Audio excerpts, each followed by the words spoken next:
Hello, it's Tim with TAH-DAH Farm. Today I'm going to do a quick video on the Easy Steer installation and try to do some setup. That may not be so quick. Real quick, it can be put on the Easy Guide 500, which I have in the Kubota, or the Easy Guide 250, which I have in the International 1086. But you have to have it unlocked to use it. The 250 has it unlocked. The 500 doesn't.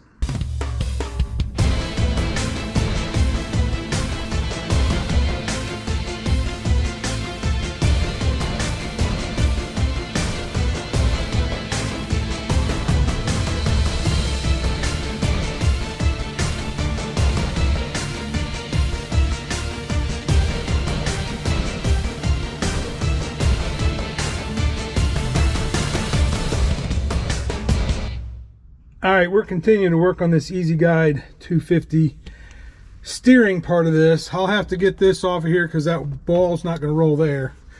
But these are number 4 screws, Phillips. So I bought this impact to go in there.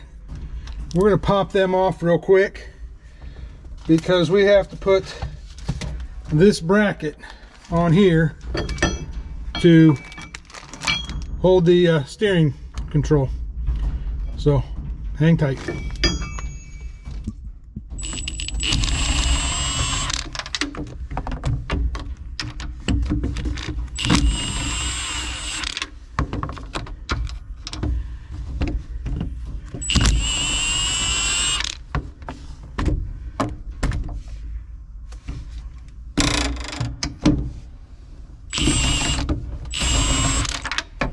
Well, I expected that to be a lot harder than that. So let's get this piece ready to put on there.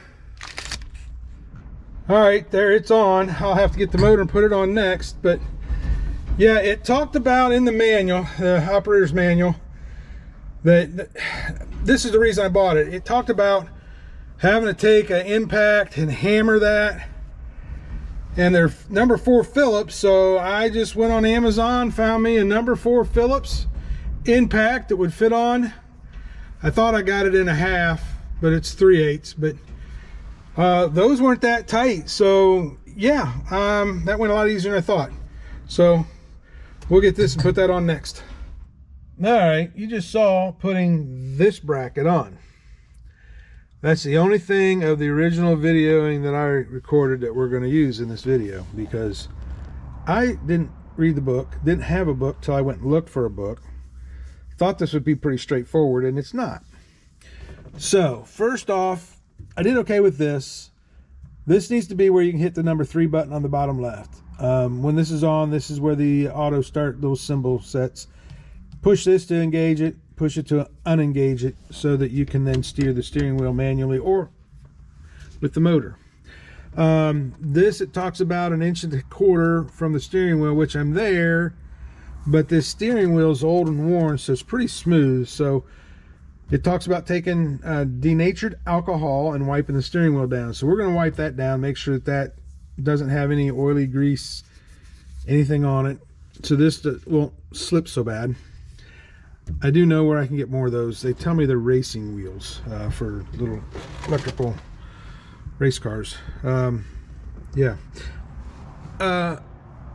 This is a terrain box. This compensates for all your bouncing back and forth and all this.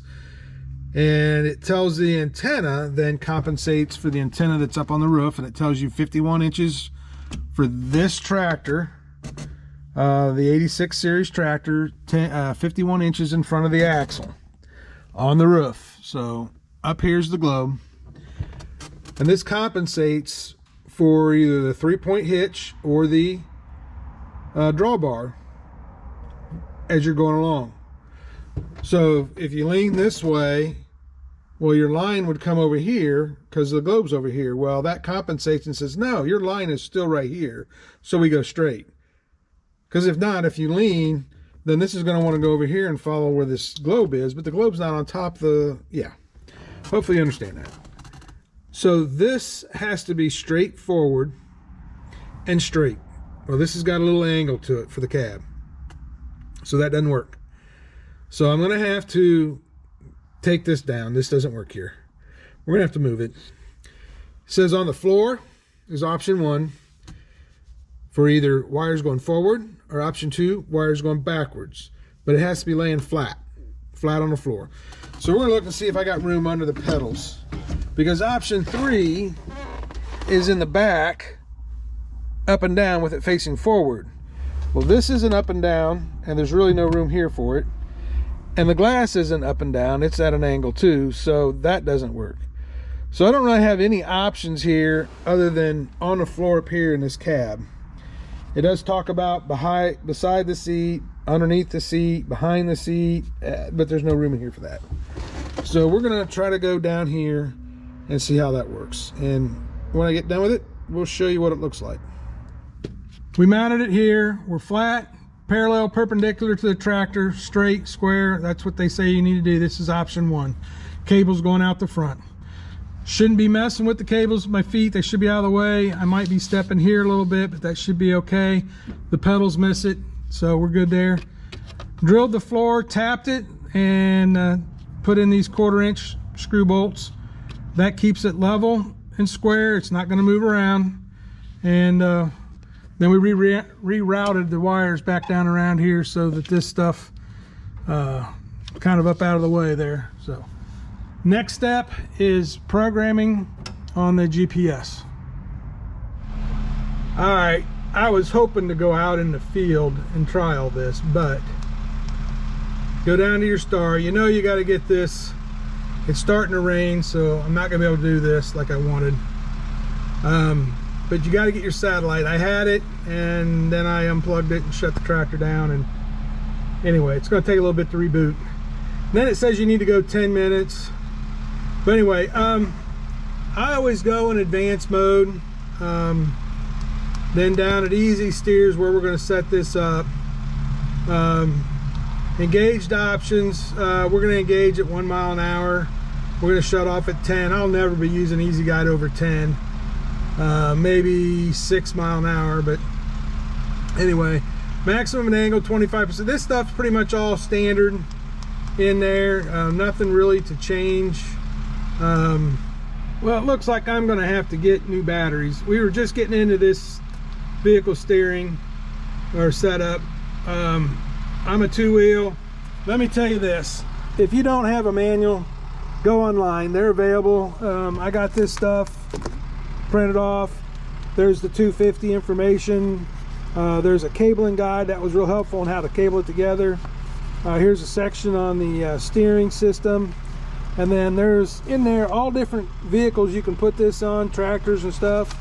I got an International 1086, and right here how to put this all together, all the information. And in there it gave me, I need to have this set at 102 instead of 104 when it measures. The antenna height is actually 113, but it says 117. It is 51 inches, so all that stuff it recommends. The rest of this stuff was all pretty much already in there, so we didn't make any changes there. So anyway, and I was hoping to get in this calibration wizard, but we're in the barn.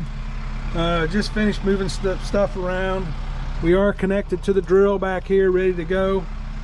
But I wanted to try this all out. But we're in the barn, so I don't have antenna access. But that calibration wizard is what you got to do after you get set up. See, I don't have any antenna at all. But biggest thing is I wanted information out here on how to put that in, because nobody talked about that, how that has to be positioned, and that is key to make it work right.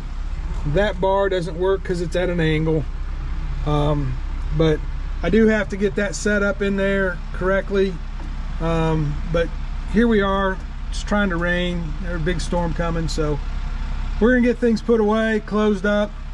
But hopefully that was helpful, guys.